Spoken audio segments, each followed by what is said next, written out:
All right, we get the Krueger show rolling on a Tuesday. Hope everybody's having a great Tuesday. A lot going on in the football world. We'll hit that later on today. Warriors playing later on. Should be a good week to talk sports in the Bay. But man, look who's in the house. FP Santangelo, former Giant, now at the Leader, doing the nighttime. And good to see you, man. How are you? Good to see you, Larry. Man, it's been a while. I mean, we go back to, my first go around at KMBR back in, 09, 10. And now here I am back, 12 years later, having a good time doing the night show once again. So full circle. It's good to be home. It's good to be around the kids, the family, and everybody. And good to be around people that I cut my teeth in in this industry and people that have helped me out a lot. So it just feels really good to be home. Well, I got a lot of buddies up in Sac. I went to Sac State. I know you're a Sac guy. What part of Sac did you grow up in, FP? Are you like El Dorado? Or are you more like Roseville, Rockland? What part of Sac were you? Folsom, El Dorado Hills. I mean, I grew up in El Dorado Hills, but spent a lot of time in Folsom with a lot of my friends. So I grew up in El Dorado Hills when it was horses and cows and barbed wire fences and fields. And everybody at Oak Ridge High had Copenhagen rings in their back pocket from their jeans. And guys actually wore cowboy boots and cowboy hats to school. Now it's all, country club, gated community. Everybody drives Mercedes and Porsches and Ferraris and stuff. But different from the El Dorado Hills I grew up in, but still, I call it home. Yeah, it's beautiful up there. My wife's parents moved from Walnut Creek to El Dorado Hills, and what I loved about the place that they live, it's like they built these homes, but they built them into like where the original trees were all in the hills there. So you've got these like neighborhoods that look like St. Francis Woods, or these incredible mature trees, but the homes are relatively new. Anyway, it's a beautiful spot. If anybody's ever been up to El Dorado Hills, a lot of expansion. I don't know if people who have been there for years like all the expansion, but there isn't a lot of expansion up there. And Sac is a great baseball mecca. I mean, yourself, Dusty. I played golf with Greg Vaughn, who was a Sac guy. I mean, Jerry Manuel, Ricky Jordan. I mean, several guys. I mean, even now, I mean, Dylan Carlson, Elk Grove, right? They had a guy named Jacob Gatewood who's from Elk Grove. I was talking to JD Davis. JD Davis is a Sac guy. Rowdy Telez. I remember when your son produced for me. We were sitting there and he was texting back and forth with Rowdy Telez. So Telez has become one of my favorites. Logan Webb. Don't forget Logan Webb. But I mean, how do you, and if you go up there, Sac City's got a damn good program. I went to Sac State. They had a pretty good program. Elk Grove has got an incredible high school program. How did Sac become Steve Sachs? You want to go back further, Dusty and, Jerry Manuel and others from up there. Why is it that Sac is such a baseball hotbed, you think? Alyssa Natkin, don't forget Alyssa. That's right. Sacramento. I don't know. Growing up, baseball was everything there, and there wasn't a whole lot to do. So it was a great place to raise a family. We all played baseball. The American Legion program in the summertime, the American Legion games I played as a 16, 17, and 18-year-old were just so intense with such a high level. And then obviously at Sac City with Jerry Weinstein, who's a legend, and a big influence in my life on the field and off the field. Just taught us all how to win, taught us all how to play baseball the right way, and taught us all how to be accountable and to be men. So, it's always been a hotbed from the Force brothers to the Sachs brothers. Larry Boa, Rick Shue. I mean, you could go on forever talking about all the big leaguers from Sacramento. But and so it goes with Logan Webb, who's one of the best pitchers in the National League, and Carlson and JD Davis, who's had a wonderful spring, and I think is one of the sleeper guys on the Giants. It's an honor to be even mentioned with those guys because I used to look up to them all when I was a kid. Don't forget Ian Book, right? Isn't Ian Book Oak Ridge high school kid, the Notre Dame kid who's now in the NFL? And Ross Dwelly. Ross Dwelly, there you go. He went to Oak Ridge High School, yeah. Oh, I didn't realize that. Okay, so he went to University of San Diego. You were a 20th round pick in 1989 by the Expos. Take us back to that day, man. What was that day like? I mean, how old were you in 1989? Well, I was probably an old redshirt junior at University of Miami. We were playing in the College World Series. So it was a real rough time to go through the draft because we were ranked #1 in the nation and we were the favorites in Omaha. We had Alex Fernandez as one of our pitchers, Joe Gray, who was a longtime big league pitcher. We were stacked. And, you're going through that. You're trying to win a national championship. And meanwhile, guys are getting drafted. Guys are worried about where they're getting drafted when your focus should be on winning a national championship. So it was a real, just a different time, even though Omaha was an amazing experience for everyone. Ben McDonald was the first pick in the draft. I took him deep in the first game. I told all my teammates I'm taking Ben deep. I had 2 home runs all year. And I told them all I was taking him deep for 3 days, and I did. That's awesome. But what we did, Larry, it's kind of a funny story. Like, back when we didn't have cell phones, this is 1989, we would call each other's rooms and guys were playing jokes saying, this is Phil Schmidt from the Pirates. We've taken you in the 4th round. And I would just, one guy was good. So we were all playing jokes on each other through the whole team. And it was like, F you, dude, come on. And then we were all calling each other's rooms, pretending to be scouts, saying guys got drafted. And when Pat Doherty from the Expos called me, like on the last day we were in Omaha, in my hotel room, I told him to go F himself, that I thought it was my teammate, Chris Hirsch. And I hung up on him. When the guy that signed me and drafted me from the Expos, he called back and he said, I think there's a misunderstanding. This is Pat Doherty from the Expos. We have drafted you in the 20th round. You're a redshirt junior. We're going to treat you like a senior. It's all we have for you is $1,000 to sign. I said, okay, well, let me talk to my parents. So I signed for $1,000, went to Jamestown, New York for a couple of weeks, played for Jerry Manuel, who was a manager down there. And then I got called up to West Palm Beach and played for Felipe Alou for a couple of years. But yeah, I just wanted to get my foot in the door. I didn't care what round I was drafted in. I knew if he gave me a chance that I was going to prove people wrong, like I have my whole life, like I still am doing. And I finally made it after 7 years in the minor leagues to the big leagues. That is awesome. So you debut in 95. This is right after the baseball strike, right? And Expos 95 through 98, Giants in 99. I wanted to ask you about a game that I was at, Giants Expos, and I think you were on the Expos at the time. It was obviously here in San Francisco. It was the game where Rondell White hit for the cycle. And I think the Expos beat the Giants like 19-4. And Dusty was absolutely pissed in the post game. He was convinced that the Expos were stealing signs. Were you at in San Francisco for that game? Were you up and were on the DL, or were you on the Expos? Do you remember that game at all? I remember it vividly because I was the guy he was accusing of stealing signs. Oh, okay. And that's how Dusty and I really met for the first time. And we didn't do that. Like now, all these years, I'd be like, yeah, we got the signs and we were relaying them from second. Nobody did that on the Expos because nobody wanted them. We all felt like we'd be better if we just reacted to whatever the pitch was. But if we knew it was coming, we were all so young, we just swing just because we knew what was coming. So we didn't do that. They just had crappy pitching, and we beat them bad. And I think Dusty, as Dusty always does, he protects his players. But I think Sonny Jackson came up to me the next day and said something, and Dusty and Felipe were chirping back and forth about it. And Felipe was like, we don't do that here, which we didn't. And like I said, I have nothing to hide right now. I'm pretty open book about anything in my life. So, yeah, it was just weird. It was Dusty couldn't figure out why his team lost so bad. So he was trying to blame the fact that we were relaying pitches, which we weren't. Rondell White was just a really good player, and I think their pitching staff wasn't very good that year. Have you seen the MLB? I mean, I'm sure you've seen it, right? You've seen the MLB MLB Presents on the Expos with the Dawson and Cromartie and Rondell sitting there having dinner and they're talking about old times. I love that episode. Every single time that thing's on, I watch it.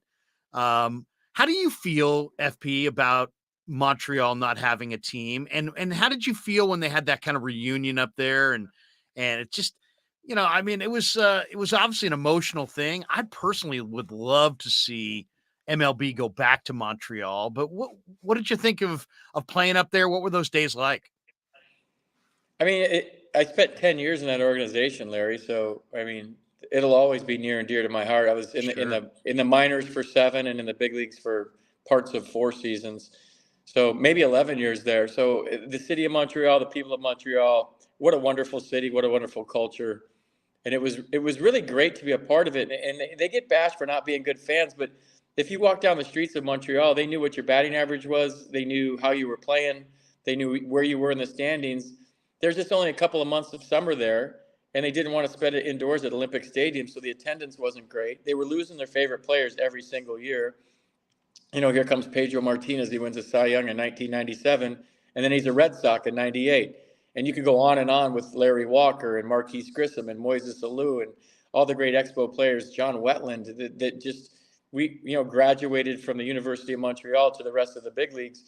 And so the fans got frustrated with that, and then they just quit coming. And then Major League Baseball owned the team, and then they moved to DC, and that was a big reason why I got the job with the Nationals, because there was a connection there between Montreal and the franchise. But nobody in DC wanted to hear about Montreal because they wanted their own team.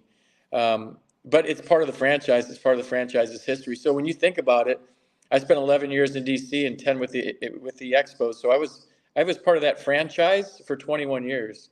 So it'll always be near and dear to my heart, the history there, what the city of Montreal meant to me, getting my first hit at Olympic Stadium, how the fans received me as a player. And not that I cared about this, Larry, but I played baseball like hockey, and I was bloody and dirty and every single night. So the fans loved me in Montreal because they would say I reminded them of a hockey player, and hockey's king there with the Habs. And we used to go to Habs game. I dropped the ceremonial first puck at a Canadiens game. Went to the old Forum. I mean, literally, the history there for hockey's amazing, and the baseball there was amazing. And when you think about being a rookie and breaking into the big leagues, what a great place to do it, where you didn't have that bright spotlight on you, and there was only a couple beat writers in your locker after every game, and the fans were just happy to see you. It wasn't like you got called up to the Yankees and there was this intense pressure to stay in the big leagues. When you walked into the clubhouse for the first time as an Expo, you knew everybody there because you came up through the minor leagues with them. So you were with all your friends. And it was really an environment conducive to success with a little bit of pressure, but not the true pressure that you have as a big leaguer. So, yeah, I mean, nothing but fond memories. I remember the day I got called up, August 2nd, 1995. I got called into the office the night before. I used to break chairs and stuff and bats after making outs in AAA Ottawa. And Bill Guyvette was our minor league director, and Pete McCannon was our manager. And they called me into the office, and they said, "We can't fine you anymore. You're not making enough money. We want you to sign autographs before the game tomorrow as a penalty for breaking that chair in the tunnel tonight before the game." And I said, "Don't treat me like a kid." I said, "I'm not going to sign autographs before the game." They're like, "Well, you're going to sign autographs in Montreal before the game." And they just kind of kept going. I went, "Wait, Montreal?" And they said, "Yeah, you're getting called up." And I, of course, 7 years in the minors, I started crying. Wow. And when I walked back out in the clubhouse, I never got called into the manager's office. So the guys knew something was up. And I just walked back into the clubhouse. And all my buddies that I played with for 7 years just looked at me. I didn't say a word, and they knew. So they showered me with beer. Bill Guyvette told me to get there early. I got there at noon for a 7:30 game. The locker room was locked. I couldn't get in the clubhouse. Bill Stoneman, who was the GM at the time, let me into the locker room. And he goes, "Congratulations, FP. We're all happy for you." And he goes, "Don't you think you're a little early?" And I said, "I've been waiting my whole life for this. There's no such thing as early." And he let me in the clubhouse. My jersey was in the locker, number 7, which was my favorite number. I don't know how they knew. And the first guy I saw was my manager, Felipe Alou, who I played 2 years with in A-ball. And he came over and congratulated me. There was still nobody in the clubhouse. It was just Felipe and I. And he went and put my name in the lineup that night because I was there so early. And he said, "He's more ready than anybody I got on this team." So he penciled me in at the 8th place. And I was hitting 8th in left field, and I got 2 hits my first night. And from that day on, I've always told everybody, it's being early is a good thing. It makes you look like you're really ready and prepared to do your job. Because had I sat around, Larry, for a couple of weeks, I don't know how I would have performed, man. I might have got too nervous. I might have said, "Wow," but he just threw me right in the fire. And then I stayed in the big leagues for 7 years after that. Well, a lot of people know, that Felipe and I have history, but I've always said genius manager, genius manager. I really felt like when they won 100 games, that was one of the greatest managing jobs I've ever seen. Um, just a genius manager, just absolute genius manager. I'll leave it at that. Really knew the game and knew his players and knew how to. That 2003 Giant team, they had gone to the World Series in 2002. They were better in 2003 because of Felipe and the way he moved guys in and out. He was incredible. I mean, incredible. Which is ironic that he and I butted heads, but we won't get into that. I got to ask you, you kept the helmet like super low, like really low, like right over the eyes, kind of like you were the Dave Stewart of hitters. Stu used to wear the hat super low. Was that going back to high school, going back to Sac? I mean, why did you do that? Or was there an advantage to doing that? It was kind of an attitude, and I'm ready to play kind of a thing. And then it turned into something.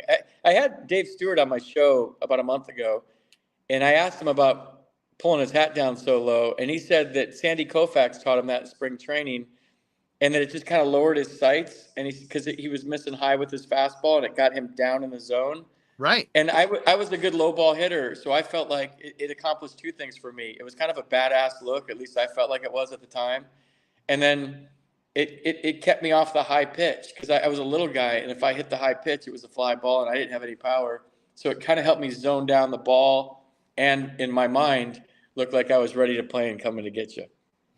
It's funny. I know that that's a true story too, because I had Stu on with me and G-Rad had Stu on one day, and I asked him about that. I'm like, hey, Stu, how come you kept the hat so low? And he told me that exact same thing. Sandy Koufax told me in spring training to do it, and I stayed with it. Last one on yesteryear before we get to today for some of the younger Giants fans going, wait, what about this year's Giants? I got to ask FP about 99. So you're a Giant in 99. I thought it was a special year. It was the final year of Candlestick Park. I used to chew Copenhagen, and I saw that you had Copenhagen in your locker, and I think I bummed more than a few Copenhagens. I probably owe you about 7 cans of Copenhagen for that year. But that team was not a awesome team by any stretch. I mean, I think you guys won close to 90, but it wasn't like some historically great team. Dusty, 86 and 76. Okay, I'm looking it up here. 86 and 76. Second place in the West. But there was a great camaraderie in there. And I can remember, you remember the old days, the players' lot was right outside the clubhouse. Literally, your car was like 15 feet away from the locker room or from the clubhouse. And I can just remember they let me park there as well because I was doing the post game sports phone really late at night, and they're like, it's Candlestick, you can park in the players lot. So I'm like, great. So I parked in the players lot, and I would be doing the post game show, and then you know how these things go. They're probably 90 minutes. This might have even been before the midnight replay, so we sometimes went past midnight. Man, I would come down into that players lot, and more times than not, I'd run into guys like yourself, Bill Miller, Richie, a couple other guys that just kind of were hanging out in the clubhouse, talking ball after the game, having a beer, just kind of enjoying each other's presence and talking about the game. It was a special group. And that was my takeaway from that. I think I even asked you about it one time after a game, and you were like, hey man, this is where, we really get to bond as a team and kind of talk about the game. And I just thought it was a really special thing. Was that special to that team in that year, or was that just me getting a glimpse into, the regular protocol of baseball players after a night game?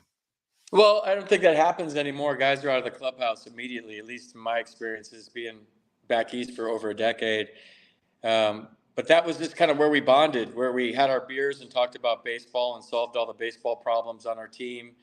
And we would go out and kiss our wives goodnight, and we would just sit there in the clubhouse with Murph and drink beers. JT, Rob Nen, Billy, Richie, myself, a couple other guys, and we'd do it once in a while. We didn't do it every single night, but we'd have nights where we just decided to stay there. And I think that might have been a reflection of Dusty and how he promoted team and promoted everybody being close together, like we're a family. I think family's thrown around way too lightly in sports now. We're a family. No, you're not. You're just a bunch of guys working together. Oh, this organization, we're a family. But in my experiences with the Giants that year and with the Giants since, it really is. They foster that type of atmosphere there. Dusty was the best at it by far. He still is the best at it by far, and that's no slight to anybody else. But Larry, for a kid that grew up a Giants fan, to actually play for the Giants in the last year at Candlestick Park, the ballpark I grew up going to as a youngster, as a teenager, as a college kid, and actually standing in center field, looking down at my jersey going, am I really wearing this? And about 2 weeks into the season, I'm warming up in the outfield, and I'm like, oh, I'm playing catch with Barry Bonds. This is really cool. This isn't like some kid that got called up from AAA in Montreal. Like, I'm warming up every inning with Barry Bonds. And then to see the team of the 70s and the team of the 80s and the team of the 90s and all the celebrations we had for Candlestick Park that season. I mean, just imagine like being a kid growing up a Giants fan and then playing the last year at Candlestick Park and seeing all this right in front of you. It was like fantasy camp. So it was the last game. We were playing the Dodgers, and I told everybody in the clubhouse that I want the last out. I grew up a Giants fan. I used to freeze my ass off in the bleachers. I used to root for extra innings so I get a quad A candlestick. Like, I want the ball. And I was joking in the locker room. Well, the Dodgers kicked our ass that day, so we hit in the bottom of the ninth. But the last out ever recorded by a Giant, you can look this up, was a soft line drive to Rich Aurilia at shortstop. I was playing left field. I went in for Barry. And Barry came out of the game. I was in left field. And Richie turns around and fires me the baseball back toward the fence in left field. I catch it, put it in my back pocket. So I still Uh-oh. There we go. Somebody, I know you're back. You're back.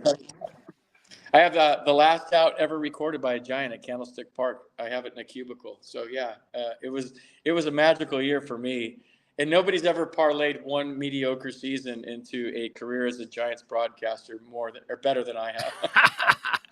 Well, hey man, if you come back and be a full-time broadcaster, I really enjoy your broadcast work. I was telling you before, I'm enjoying you on the radio as well. It's a different challenge doing a talk show than doing a broadcast, but you do both in kind of a relaxed, I don't know. It's just like, the best compliment you can pay anybody, I really think, in radio or in, like, if I was going to Dave Fleming or any play-by-play guy, is I would describe them as an easy listen. And that's what you are, man. As a sports phone guy, as a play-by-play guy, you're an easy listen. You're not bombarding us with stats, but you'll mix one in. You're not bombarding us with yesteryear stories, but you'll mix one in. You just seem like you kind of organically let the thing come to you as it does. And I don't know, maybe you're making it look easier than it is. What what is the challenge for somebody who's never done it before, FP? How would you compare the two disciplines, and how have you been able to kind of meld a style that's all your own, really in both spots? Well, I'm just myself. I'm myself. Like, if you're talking to me in a bar or talking to me on this or talking to me on KMBR on a phone call or listening to me on a broadcast, it's just easy to be yourself. And so some guys, they come on, they're like, welcome to the game. And no, I'm just like, Yeah. I'm the same guy. And I learned over time, like, what my style was going to be. I emulate Kipe and Krueger a lot in DC when I was the broadcaster there, because they're my heroes. John and Dave have also been really a big influence in my career. So doing the color is a layup. Like, I did it 162 games for 11 years back east, but the Giants are trying to see if I can do play-by-play right now on the radio, which, if you heard that and you thought I was an easy listen and relaxed, then I fooled you, because I've never been more nervous in my life. It's something I haven't done. I think a lot of times in life, not to get too preachy, we have to step out of our comfort zone and step out of our box to really experience things and feel like we're living. And I practice all off season off of my computer doing archive games on MLB.com, and then like getting in the booth and actually having John Miller go in here with the third inning is FP Santangelo. And, it's like the greatest opera singer on the planet throwing it to the guy that's playing the guitar at the corner bar. And I'm just like, okay, I have to follow that. So, yeah, and I'm trying to develop I've only done like 7 games play-by-play, so I'm trying to develop my own style, but I think my own style, or at least I want it to be a lot like Dwayne's, because Dwayne's so bare bones. He's so simple. He's got great pipes. I'll never have that. But he just calls the action, and then he talks, and he gets a stat in here or a stat in there. John's the best one going right now after Vin died. Dave is going to be the best one maybe ever when he's done. Yeah. Like 20 or 30 years from now, they'll be talking about him maybe in the same breath as Vin Scully. And then Kipe and Krueger, maybe the most talented ex-player friends duo to ever do it in the history of the game. So the fact that they've included me like this much on some spring training broadcasts to see if I could do it was just a tremendous honor. But getting back to the initial point, I don't like broadcasts that talk too fast. Sometimes I have a tendency to do that when I'm nervous. I don't like broadcasts that shove too many stats in there at you because nobody cares. To quote Gary Radnich, you just call the action and talk about what you're seeing. So that's kind of what I want to do. If I get better at it, I know I have a long way to go. I'm not going to be John Miller, Dwayne Kuiper, or Dave Fleming on the play-by-play side in 7 games. But I have been around it a lot, and I sat next to a guy named Bob Carpenter who I thought did a real good job, a great job, I should say, in DC for so many years. So I have an idea of what I want to be like, but actually doing that, and it's just going to take reps like anything else. And hopefully I'm afforded that opportunity to get the reps in to be able to do it. I did 4 innings by myself for the A's Giants last night in the press box, kind of like this into my hand so nobody could hear me. And it was a lot easier with the big scoreboard at the ballpark to see the positions because I was looking down. I couldn't remember who was playing where. There were some awkward pauses. And then I'm used to doing this on the TV side and face-to-face conversation. So I would turn to Joe Rizzo or John while I was doing my play-by-play and forgot that I got to look out here. And there was a bunt that I was talking to guys I missed. So I'm learning, and I love it, and I want to be good at it. And it's just like anything else I've ever done, Larry. I'm all in on everything I do. So if they're going to give me that chance, I'm going to work my hardest at it. And if it works, it works. And if it doesn't, at least I'll say I had the balls enough to try it because a lot of former athletes and former players don't have, they don't want to do this. Yeah, and well, I'm glad you're not in DC. I'm glad you're here because these are the people that, this is home, right? This is where you're from. This is where, I'm sure there's people that listen to you in Sac that went to high school with you. There's people that know your family. There's people that know your kids.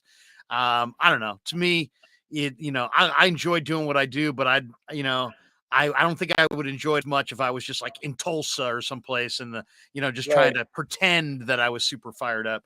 Let's talk about last night, Sergio Romo. What'd you think of that? I mean, the Giants will go far for a photo op, but I was kind of pessimistic when I first heard it, but then watching Sergio and seeing the reaction by the fans and it created some energy in a game that, and I know is, the players are thinking about not that game. They're thinking about a different game in the next game and opening day. So I thought it worked out nicely last night. I was happy for Sergio. I was laughing because Krug and Kuip were trying to wrap him up, and I think he wanted to keep going on the broadcast, man. It just didn't seem like he wanted to finish. But what'd you think of it last night?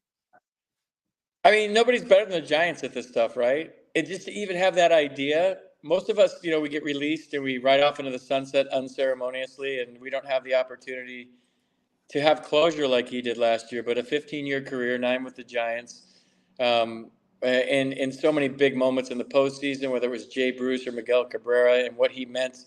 And I think as fans, we all gravitate toward the guy that wears it on his sleeve, that's passionate, that shows his emotions, the same emotions we're feeling as fans. And I think that was a connection with Sergio as a Giant, besides the 3 championships and the All-Star appearance. And to have that way to go out, and whoever thought of that way, to have that last moment, that one more moment in time, if you will, that was super cool. And from a guy that never had that moment nor deserved that moment to, I would say, 95% of players don't get that moment. That was really special. And Nick Lentz, the home plate umpire, had no feel for anything. It's a spring training game. It's all you have to do is go over to Mark Kotze and say, look, we're going to be kind of liberal on the pitch clock this inning. We know this is a farewell. And for him to call 2 balls on Sergio, do you think Rob Manfred would have called him this morning and said, what are you doing? Why didn't you penalize him? Rob Manfred could have given 2 craps about that. And just like not having a feel for the moment, like it didn't take away from it, but it sure didn't add to it. And I thought that was unfortunate, but to have Sergio have that time, you can't just go throw a couple of pitches in spring training and try to get big league hitters out. That game is that hard. So I didn't expect anything huge from him. Although I jokingly said on the show afterwards, if he'd have struck out the side, based on the way that game was going, he might have made the team last night because that was not the Giants' best performance pitching wise last night. But it's a great spring training game. What do you think of the Giants right now, FP? As far as like, I think they're right there. Vegas has got them right around 500. They look like they've got pretty good pitching depth from what I could tell down in Arizona. But it's hard to project exactly what they're going to be. They seem kind of thin in the position player ranks, but who knows? I mean, I don't know. I don't know what are several of these guys going to do? I mean, I don't know what Michael Conforto is going to do. He didn't play last year, but he's a hell of a player and he had a great spring. Is Haniger going to be healthy? Can Wade and Yaz bounce back? Can they, what is Joey Bart going to help out? Is he going to improve? Is Blake Sable going to be a offensive force? What do you see with the Giants this year? I don't think they're thin on the position players, and I might have thought that before spring training. But I'm enjoying. I mean, obviously we could talk about the guys they have. I'm enjoying watching the young guys play. I'm really enjoying Casey Schmidt. He's a big leaguer. He's going to be a Gold Glove winner. He reminds me of a 22-year-old Ryan Zimmerman. The way he fields the ball on the run at third base, how soft his hands are, how strong and accurate his arm is. Um, he I mean, if it were me, he would have made the team. But obviously, they got to see what David VR can do because he hit 30-something home runs, 36 home runs between the big leagues and AAA last year. I like Bryce Johnson. He stole 12 bases. He was 12 for 12 in spring training. It adds a different dimension to the team. So when you see like Brett Wisely and Wilson and I'm trying to think of everybody, Arbach and all of these guys, Casey Schmidt. I think the future is bright for these guys, but I let the kids play because it's exciting. And I know, Conforto, Giants fans are gonna love this guy. He can flat out hit. Mitch Haniger can flat out play, but health is a huge issue. It always has been with him, but it sounds like he's going to be back relatively soon. So being down in spring training in Scottsdale for a couple of weeks and watching how hard these guys worked. There's some spring trainings where everybody says, "Oh, it's just a great vibe," and you're just yucking it up and laughing. But these guys got after it, man. I watch practices every day. They're really working hard at running the bases, being aggressive. Jock Peterson went first to third last night. I mean, so they led the Cactus League and all of Major League Baseball in stolen bases in spring training. That's going to be different because you're going to have Wilmer Flores playing now, and Brandon Crawford, guys that aren't fast. But for me, I think where Giants fans are going to really get excited about this team is when you start seeing these kids play. I would love to say, bring them up and let's see what happens because they're really exciting. They're good players. They run till they, I was joking with Mark Hallberg yesterday. I said, you should get Giants baseball, run till they tag you on your sweatshirt because that's an exciting brand of baseball. And with the close bases and the two throwovers and the disengagement rules, it's added a different dimension. And I don't know. I'm not a GM. I don't try to play one because those guys do it for a living. But I think it'd be cool if we see the young kids this year. Just call them all up and let them play and see what happens. I thought Schmidt looked phenomenal. You don't see guys who are third basemen just be like, "Oh, we'll just move them over to shortstop." I can't. I mean, Matt Williams did it, when I was in high school, but I don't remember too many third basemen that came up that you said, "Oh yeah, yeah, oh, and he can play third or he can play short." And then you see him at short, and you're like, "Wow, he's got some of the actions and the hands and the movements and the agility."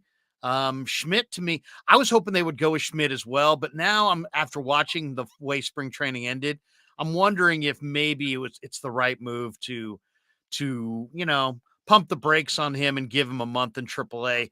The end of spring training, he didn't quite look the same as he did a few weeks ago. You think that's nerves? Well, no, that's where you really measure a guy is at the end because that's where everybody's ramped up. You're facing A-listers and you're facing big leaguers. So if it were me, I'm judging guys by what they do the last couple of weeks in spring training, where everybody's at full speed, ready for the season, and it's not we're just getting loose, we're getting ready. It's an A-ball guy, it's a double A guy, it's big leaguers. It's big leaguers playing big leaguers at the end, and that's where you make your true evaluations. Yeah, Schmidt is nice though. I mean, as far as he got a nice gap. He can hit the ball to right center, left center. It's funny when I talked to him, I thought, wow, this guy seems really young. It just means I'm getting older, but he definitely has got a little bounce in his step, and I think Giants fans are going to love what he brings to the table. MF says in the chat, he says thoughts on Farhan getting an extension. It came out today that Farhan has his 2024 option picked up. What do you, I mean, this has been a really rough off season. I don't know what you had to say about Judge and Correa and that the way that whole thing went down, but I didn't see. I wanted to interview Farhan when I was down there. I didn't get a chance to. What's your thoughts on him getting the option picked up and just overall? I mean, he took over for Sabes. It's not an easy task to do. How do you think he's done thus far? Well, 107 wins, 107 wins. I mean, that's going Yeah. to go a long way for job security. I feel like until you prove that you're not that guy. I mean, he's definitely intelligent. He knows what he's doing. I'm, I'm still getting used to the analytics side of things. I'm getting used to the platoon side of things, but that's just the way baseball is in 2023. So um, we'll see. I mean, I'm glad he got his option picked up, and we'll just see how the Giants do moving forward. So it's what they just picked it up for 20. I'm kind of getting ambushed by this. I didn't Yeah, know. it So just 20. They picked it up for 2024. The owners revealed that in an interview today. okay, well, good for him. Congratulations. I think that is in general continuity is good for an organization. If you keep switching, you keep moving around, you keep getting new guys with new philosophies, then where are you really going? So I think having continuity and having the same people in place for a long period of time is always a good thing with any organization. How about the rules changes? I know you've been talking about this, but it's like I went to the Cactus League and I saw some games, but I almost got the feeling like, you know what? Even though there's been rules changes, I'm not really getting like an indication when I'm watching these games over how guys are actually going to do it. I mean, what's going to happen? Are guys going to take huge leads and then force a couple throws to first? And then after you get a couple throws to first, then what? I mean, I put you at first base. You've drawn two throws to first. Now, what are you doing, FP, as a base runner? Well, it depends. It's the most interesting part of the rules change to me is the strategy with the two disengagement rule. Um, if you throw over once, I'm 95% going after you throw over once because I've seen somebody throw over twice, back to back once all spring training. I've never seen two throwovers in a row because you don't want to burn that last throwover. So if you throw over once to me, it's an automatic go if you're a base runner. You got to go. I would, if I was a manager, throw over twice and then pitch out instead of trap. And I think that's going to be part of the strategy. I'm going to throw over twice on Trey Turner, and then the third time I'm going to pitch out and hope he runs into a pitch out because after two he's going to go. So there's all kinds of different strategies involved in this, but um, I don't think you should ever throw over with the clock. I think you should hold to the end or change your looks, because I feel like you're really playing your hand if you throw over once. And somebody threw over once last night I forget it was a plus runner, maybe it was Brett Wisely, and I turned to John Shea and I said, "You got to go right here." And he's like, "Why? He's got to throw over left." I said, "Because he's not going to use the last throw over. You don't see people throw over twice in a row. So if you throw over once, go. It's almost like go first move on a lefty. If it's a right-handed pitcher and he throws over once, to me it's just an invitation to steal. The game's been more exciting. I love that part of it. Ricky Henderson would have 200 stolen bases in a year with these rules. Trey Right. Turner could steal 100. And I think the one thing nobody's talking about is if you're a plus base runner with the two throwover limit, I'm going to be fresher, however you say it, in August and September than I normally would be because when you throw over and I'm diving back as hard as I can that mounts up throughout the course of a season and it really beats you up. So when you got a big lead and you're diving back to the bag, that's like a mini stolen base, right? Because you're diving back, you just landing on the ground hard, and over a course of a 6-month season, there's 200 throwovers if you're a base stealer. That beats you up. So now that's not going to beat you up, and my legs are going to be fresh. I'm not going to jam a finger diving back into the base. And if I'm a Trey Turner in September, I'm going to have legs underneath me that I never had before. Yeah, it's a great thought. I hadn't even thought about that, and it just gives you that much more respect for Ricky's 130. I mean, the Yeah. fact that Ricky went 130 and how many times did he have to go head first into the bag? I mean, it was incredible. What about the bigger bases?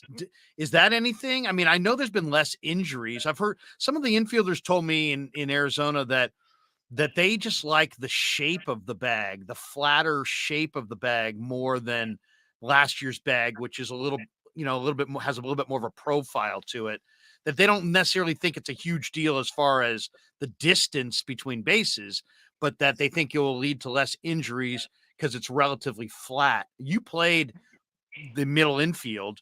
I mean, did the profile of the bag ever trip you up or bother you? No. It's hard to comment on it because I have, I don't know. I just looking at them like you're looking at them. They're big. And Yeah. hopefully, yeah, I don't know. I don't know how it's going to play out, or you'd have to ask the guys that are doing it right now.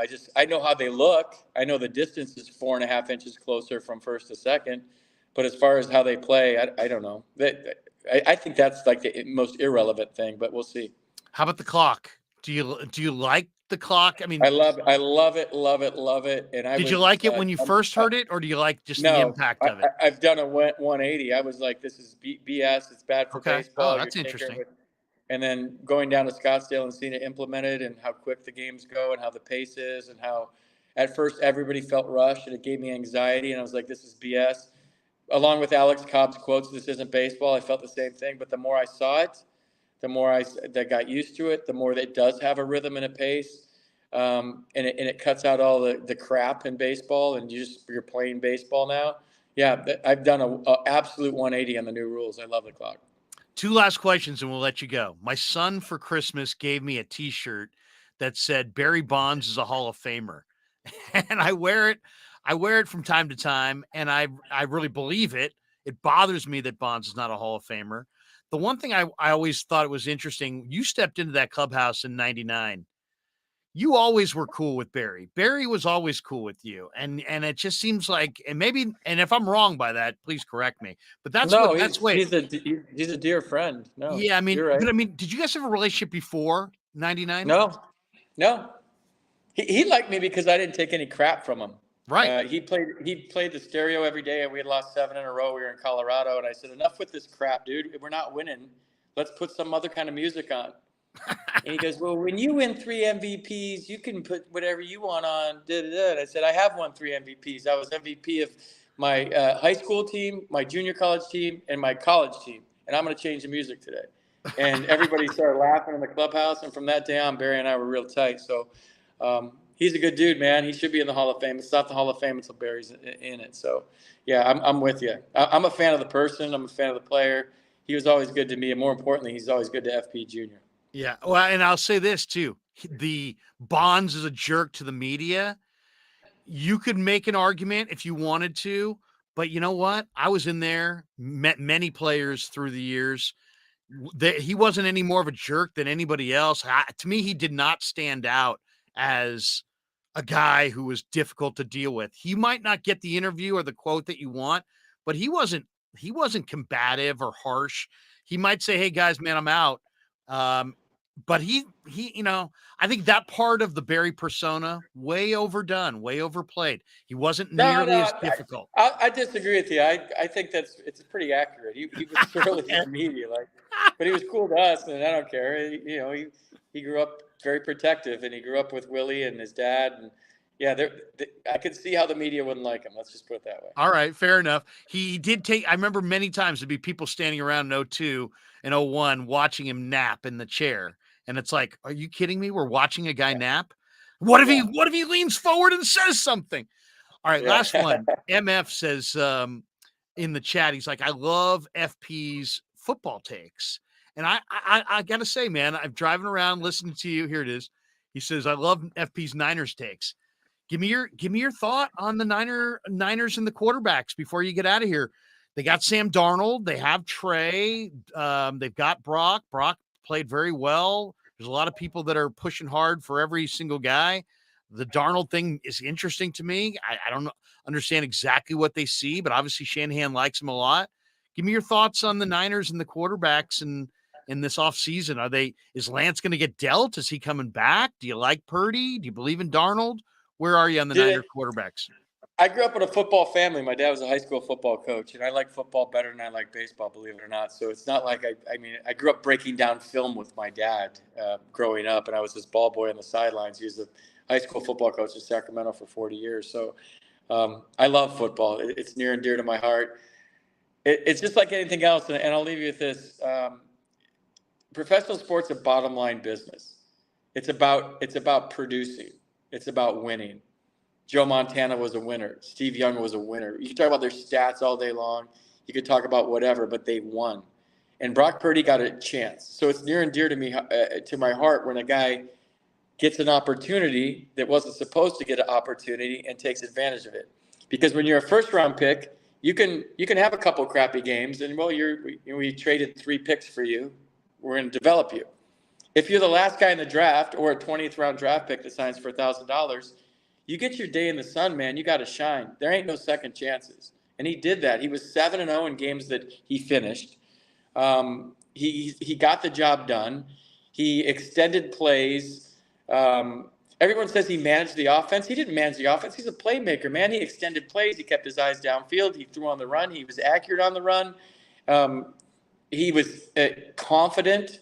And most importantly, Larry, when you're a young kid and you have the confidence of your teammates in the room and they're telling you, dude, you got what it takes. And they're telling the media, dude, this guy's got what it takes. You just want approval from your peers. And when your peers at the highest level and you're looking around the room, you're like, oh, there's Debo, there's Kittle. Name all the talent. There's CMC. And they're all saying that I'm good. Well, I already know I'm good, but that's reinforcing the fact. So the way he commanded a huddle, his confidence level, his intangibles, adding on to the fact that he's a playmaker and he's accurate, it's his job, dude. End of story. Unless he can't afford to lose 2 miles an hour off his fastball. If he's still got the fastball that he had, which wasn't a great fastball to start with, he's the quarterback. But if his 94, say, is 90 or 89 this year, and it allows DBs to have makeup speed and get in front of a 15-yard out, then he's not the quarterback. So it's going to be interesting to see his arm strength coming back. Dude, the years go by. I get older and uglier. You just stay the same, man. It's amazing. Mark Graves says, how does FP get better looking the older he gets? Hey, brother, good to see you, man. I didn't realize you were getting an opportunity doing the broadcast. I wish you nothing but the best. You did a great job in DC, and Giants fans would love to hear you calling Giants games throughout the summer, TV, radio, whatever form it comes. We wish you nothing but success. I'm sure we'll see you at the yard quite a bit this year. Thanks for jumping on the Krueger show, and have a great 2023 season. Thanks, Larry. I think 6 or 7 broadcasters would have to get sick for me to have an opportunity, but we'll see. It could happen. Like a cold. So you're saying there's a chance. So you're telling me there's a chance. It's been great catching up with you, man. Thanks for having me on, dude. All right, brother. Take care. The great FP Santangelo stopping by, and he's doing broadcast work. Catch him on the radio. Catch him doing some TV maybe. Did a nice job in DC, and I think he'll do a nice job with the Giants for sure. L Fox says FP is the best. Like his takes. Kevin Stevens. Double thumbs up. Great show, Larry. Tom Pierce with a thanks, FP. Yeah, FP's a good man. Good man. Good man. And he, you heard it there. He's saying go with Brock Purdy. Go with Brock Purdy at quarterback. All right, we are brought to you by Pig and a Pickle, best barbecue in Northern California. Check it out. They're in Emeryville, open Wednesday through Sunday in Emeryville. They're open 7 days a week in Marin County. They're right there in the mall in Marin in Corte Madera. And if you don't know what it looks like this.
So New York style sausage was started over 70 years ago.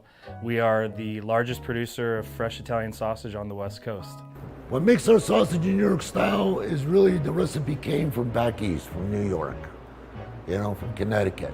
If you look at all of our labels, there's maximum 4 or 5 ingredients, which we're really proud of. There's no preservatives, no MSG, fresh in, fresh out. The pork comes in fresh, goes out fresh. There's never any freezing throughout the process. We've always used fine quality cuts. We're never going to deter from that. It's one of the reasons why our sausage is so good. I guarantee you put our sausage up against anybody else's from a flavor standpoint, no one will beat it, hands down. And do yourself a favor and do me a favor. Go buy a package of the New York style Italian sausage. Guaranteed you will love it. Guaranteed.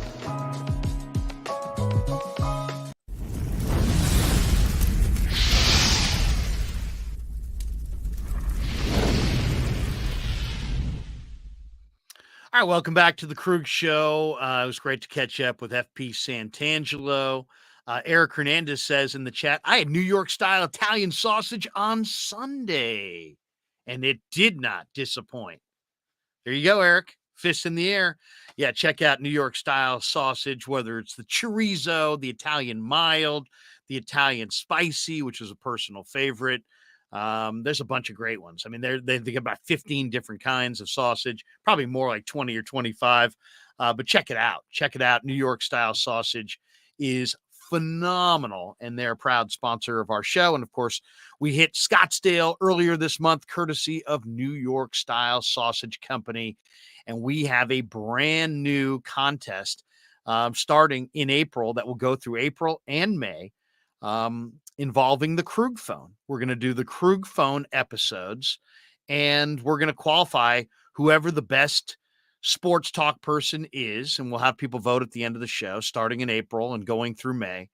And if you get voted as one of as the best video call of the day on the show, we're going to put you in the hopper. You're going to be a qualifier for the grand prize, which is going to be lunch with me and Pasquale, as well as all kinds of goodies from New York style Italian sausage at their plant in Sunnyvale, right across from Levi's Stadium, at a mutually agreed upon date. So that is coming up in April and in May, and we'll have more details about that in the days ahead. And starting in April, we are going to do Krug Show or Krug Phone episodes. And we'll put the link in the chat. We'll take some video calls. Whoever is the best video talker, we'll have people vote at the end of the show.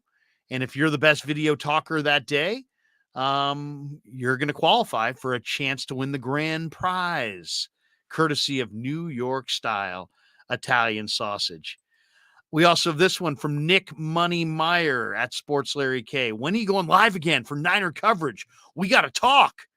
Well, we are going to go live again today. We are going to be live today we're going to be live today with Vish on his channel at, I believe, 6:00 tonight. But I will be going live in probably 2 hours, right around 3:00. We'll go live and we'll talk about the Niners, and we'll do a little chat and get into that. And I can't tell you who the guest is going to be just yet, but look for that coming up at 3:00 today. Tom Pierce in the chat made some Instapot chili with some New York style sausage. It was fire. It was fire. Mark Graves, lunch with Larry. Are you sure that's a winner prize? Just kidding. Thank you, Mark. L Fox, Italian mild has been our go-to at work gatherings for years. Yeah, you can't go wrong with the Italian mild. The Italian mild is phenomenal. We got this one from Nick Moneymeyer. Hit the like button, everybody. What do we got this one? Tell Vish to look at me, LOL. He never responds back. Oh, okay. Well, you never know. Maybe he only goes with the super chats. Unlike me, I'll just go with the chats. Let's see. We got this one from Sven at the Krug Show. Sorry to seem like I'm spamming. Just curious on your Ohtani thoughts with Farhan returning. I don't think there's any doubt the San Francisco Giants are going to make a big play for Shohei Ohtani. My guess is they will make that play 100% on the down low, behind the scenes, away from the cameras. They will not be rumored. If they get Ohtani, it will just be like one day it just pops up and they get Ohtani. Really interesting on my last live stream that I did with Ned Colletti, where I asked him about Ohtani and what he thought of Ohtani as far as should a team that wants to sign him trade for him. And I thought Ned would say, yeah, trade for him, because then you get a chance to know him. You get a chance to understand, maybe even talk to him and sell him on coming to your team, so on and so forth.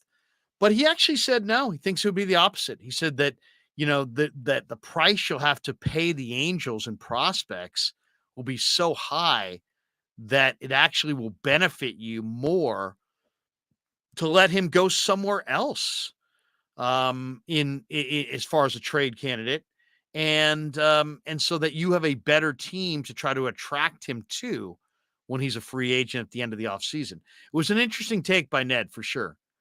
Kyle Shanahan's cat says, I love the shoe, Larry. What about the other shoe? I know you meant show. Kyle Shanahan's cat says, just wondering, was your nickname Freddie growing up? Oh my God. Nobody said anything about Freddy Krueger until that first Nightmare on Elm Street came out in the 80s. What I really got as a kid was, my dad used to get it all the time too. Is, are you related to Charlie Krueger? If my dad was asked that one time, he was probably asked that 40 times growing up. Are you related to Charlie Krueger, who played on the line with the Niners in the 70s and 60s, I believe? And he used to go, no, not related. And then I never got anything other than, hello, how are you? And then all of a sudden, Nightmare on Elm Street hits, and everywhere I went, Freddy Krueger. Oh my God. So tired of hearing that. We got this one from Haruku. LOL, zero chance Ohtani goes to this stupid team and organization. The Dodgers, the Yankees, the Mets will just match the offer. I don't know. I'll say this. There's no way he's coming to the Giants at some market rate. They may get him, but they're going to have to get him because they pay through the nose. They're going to have to overpay. And I would say it's going to take $50 million a year AAV, maybe more. I would say you're looking at for sure at least 50 million. We got this one from Gilbert Gamboa, who says, I hear he wants to stay west. All right. That's good. That helps. There's a lot of teams in the West. I get the feeling that the Dodgers this year dipping below the luxury tax and resetting their penalty is all about Shohei. So I would expect Shohei is going to wind up there for huge money. That would be my guess. If someone says Fence is 500 million. Yeah, 10 years, 50 million. Nice round numbers. Graves says 10 years, 650 million. Maybe. 65 a year. Somebody said 75 a year. When I asked Ned, who does these things for a living, he was talking about 40, 45 a year. So, maybe the AAV will not necessarily be in the stratosphere for Ohtani. It might be less than you think, but would you rather pay the gross historic AAV of 65 million or $75 million for one player? Or would you rather, be involved with the player for 10 years, 12 years, 13 years? Don't tell me both, because I don't want to offer both. But I'd go 10 years. I'd probably go 10 years, 550 million, something like that. 55 a year for 10 years. If that doesn't get it done, then that doesn't get it done. But I'll tell you what I wouldn't do is I'm not going to get led around by the nose. Like I think the Giants did on Judge. The Giants got used by Judge. Judge had no intention of coming to the Giants. I really believe that. And I don't blame him. He was the toast in New York, but guys don't leave New York for San Francisco when they're the toast of the town, because Manhattan's a nice place to be the toast of. And there's a lot of great restaurants, and there's a lot of great places, and there's a lot of great bar. You're the toast in New York.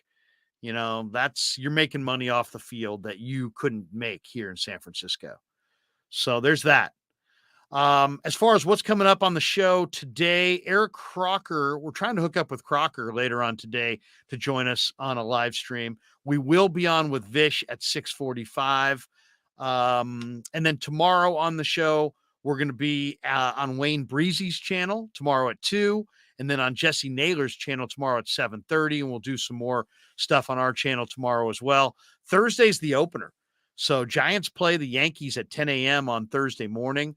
I'm going to watch that game, and then join me in the postgame for our first Giant regular season postgame show of the year. Ned Coletti is going to join me on the postgame live stream, and we will break down Giants and Dodgers or Giants and Yankees like nobody else. And then at 5:30 on Thursday, the great Vish Kumaran stops by on my channel, this channel, The Krug Show, to talk Niners. All right, but I will be doing some Niners here in a couple hours. Hopefully we'll be joined by Eric Crocker. If not, catch me at 3 o'clock anyway, and then catch me tonight with Vish Kumaran on his channel, The Vish Kumaran Show, at 6:45. And then we're trying to hook up with Crocker. So we'll either do it today in the afternoon, maybe tonight after Vish, or maybe it'll be tomorrow on the channel. So look for that coming up tomorrow or later on today. Thanks to our sponsors. Thanks to all of you. Thanks for listening to the Krug Show. Thanks to our guest, FP Santangelo. And have a great rest of your day. Yeah, never met a man I've been scared of. Careful, you gon' get exactly what you asked for. Here for whatever you bring me, getting handled. I answer to no one, I don't need to